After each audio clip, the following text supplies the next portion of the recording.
आपने एक कहावत सुनी होगी कि जाको राखी साइया मार सके ना कोई। और जो मैं आज आपको घटना सुनाने वाली हूँ, इस घटना पर यह बात पूरी तरह से फिट बैठती है। एक 2.5 साल का बच्चा जिसकी माँ की एक जंगल में हत्या कर दी जाती है और वो बच्चा अपनी माँ के आंचल से लिपटा हुआ उस जंगल में 72 घंटे तक रहता है। और उस जंगल में बहुत से जंगली जानवर रहते हैं। गांव वाले भी उस जंगल में जाने से डरते हैं, लेकिन जो वो बच्चा था उस तक आज तक नहीं आती है। और जब उस बच्चे को गांव वाले उस जंगल से बाहर निकालते हैं तो हर एक व्यक्ति की मुंह पर, एक जुबान पर एक ही शब्द था कि भगवान ने इसको वाकई में बचा लिया। और सब यही कह रहे थे कि इसकी उम्र बहुत लंबी है और जिसको भगवान बचाना चाहता है उसे तो कोई भी नहीं मार सकता है। आज की जो घटना है, ये घटना एक ऐसी ही महिला की घटना है जिसकी बेवजह हत्या कर दी जाती है। और उसकी हत्या की जो सारी चीजें थी, जब वो गांव वालों के सामने आती है तो हर इंसान हैरान रह जाता है कि कोई इतनी छोटी सी चीज के लिए भी किसी को मार सकता है क्या, वो भी इतनी ज्यादा बेदर्दी से कि उसका जो सर था उधर से अलग कर दिया गया। नमस्कार, आदाब, सत श्री अकाल। मैं हूं नंदिनी यादव। आज जो मैं आपको घटना सुनाने वाली हूं, इस घटना की शुरुआत होती है उत्तर प्रदेश का एक जिला है उन्नाव। और उन्नाव में ही एक थाना पड़ता है माखी। और उसी माखी थाने में एक जंगल पड़ता है जहां पर सुबह लगभग 8 बजे का समय था। और जो गांव के लोग थे वो अपने खेतों में काम करने के लिए जा रहे थे। तभी उस जंगल के अंदर से एक बच्चे के रोने की आवाज आती है। गांव वालों को पहले तो लगा कि इस जंगल में तो वैसे कोई जाता ही नहीं है, हो सकता है कोई भूत प्रेत का सिस्टम हो, इसलिए वो लोग थोड़ा सा डर भी जाते हैं। लेकिन जब बच्चे की रोने की आवाज लगातार आती है तो 10-20 गांव वाले इकट्ठे होते हैं और फिर उस जंगल में जाते हैं। और जब वो उस जंगल में जाते हैं तो वहां पर देखते हैं कि एक महिला है जिसका सर धड़ से अलग कर दिया गया है। और एक लगभग 2.5-3 साल का बच्चा है जो अपनी माँ की लाश के पास में उसके आंचल से चिपका हुआ है और रोए जा रहा है। जो गांव वाले थे वो उस बच्चे को अपनी माँ से अलग करते हैं, जो खून से पूरी तरह से लथपथ था, क्योंकि उसकी माँ का जो खून था वो उस पूरे बच्चे के ऊपर लग जाता है। अब गांव वाले पुलिस को सूचना देते हैं। मौके पर पुलिस भी पहुंच जाती है। और जब पुलिस मौके पर पहुंचती है तो उस महिला की फोटोज वगैरह ली जाती है।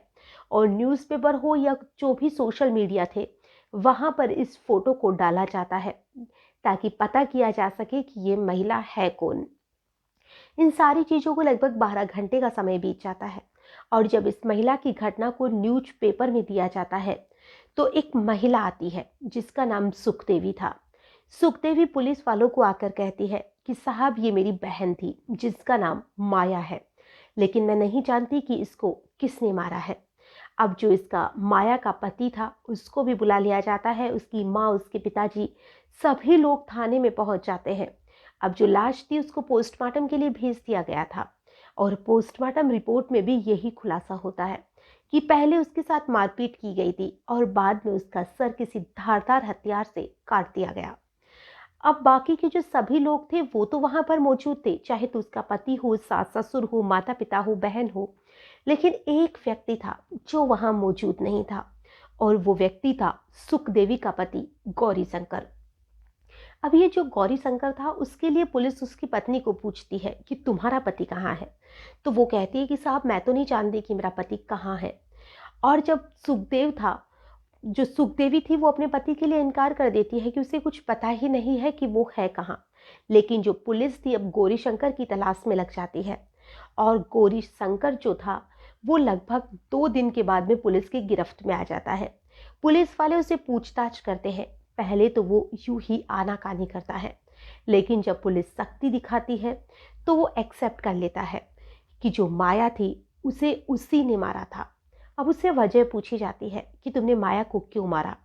तो पता चलता है कि उसका जो पति था वो बताता है कि 3 अक्टूबर को जो माया थी वो अपने पीहर के लिए निकली थी, जो कि हरदोई में पड़ता है। और वो अपने पीहर अपनी माँ से मिलती है। वहां से वो 17,000 रुपए अकाउंट से निकलाती है, क्योंकि उसे कुछ ज्वेलरी लेनी थी। और वो अपने जीजा गौरी शंकर को फोन करती है कि जीजा जी, आप मेरे साथ मार्केट चलिए, मुझे कुछ सामान लेना है। तो जो उसका जीजा था वो उसे अपने साथ में लेता है और जंगल वाले रास्ते से उसे लेकर जाता है। लेकिन 17,000 रुपये देखकर उसके जीजा की नीयत खराब हो जाती है और वो अपनी साली को मारना पीटना शुरू कर देता है और एक धारदार हथियार जो वो पहले ही अपने साथ एक बैग में डाल के लाया था, उसी से वो अपनी साली का जो गला था उसे काट कर धड़ से अलग कर देता है। और वो उस छोटे से मासूम से बच्चे को भी मारना चाह रहा था, लेकिन तभी एक बकरी चराने वाले की आवाज़ आ जाती है और जो बकरियां थी वो जंगल के साइड में आ जाती है। तो उसे लगा कि शायद उसे कोई देख लेगा, तो वो वहाँ से भाग निकलता है और जो छोटा सा मासूम सा बच्चा था वो बच जाता है। अब जो पुलिस थी वो गौरीशंकर को गिरफ्तार कर लेती है और उसे जेल भेज देती है। अब ये तो कोर्ट पर डिपेंड है कि उसे क्या सजा दी जाती है, लेकिन ये जो पूरी घटना है इसे सुनाने का हमारा उद्देश्य ना ही किसी को परेशान करना है, ना ही किसी का भी दिल दुखाना है। हमारा उद्देश्य बस इतना सा है कि लालच बहुत बुरी बला है और वो भी उसने सिर्फ 17,000 रुपये का लालच किया। अगर उसे ज़रूरत थी तो वो अपनी साली से पैसे उधार मांग सकता था, क्योंकि पुलिस की पूछताछ में उसने बताया था कि उसे कुछ लोगों के उधार पैसे लौटाने थे। तो वो किसी से उधार ले सकता था, अपनी साली से ही वो पैसे मांग लेता तो शायद वो उसे दे भी देती। लेकिन उसने ऐसा नहीं किया और जो उसने किया उसकी सजा भी उसे ज़रूर से मिलेगी। तो आप ऐसी फालतू चीज़ों के लालच में ना पड़िए और अपनी ईमानदारी से रहने की कोशिश करिए। आज के लिए बस इतना ही, फिर मिलेंगे किसी नई घटना में। तब तक के लिए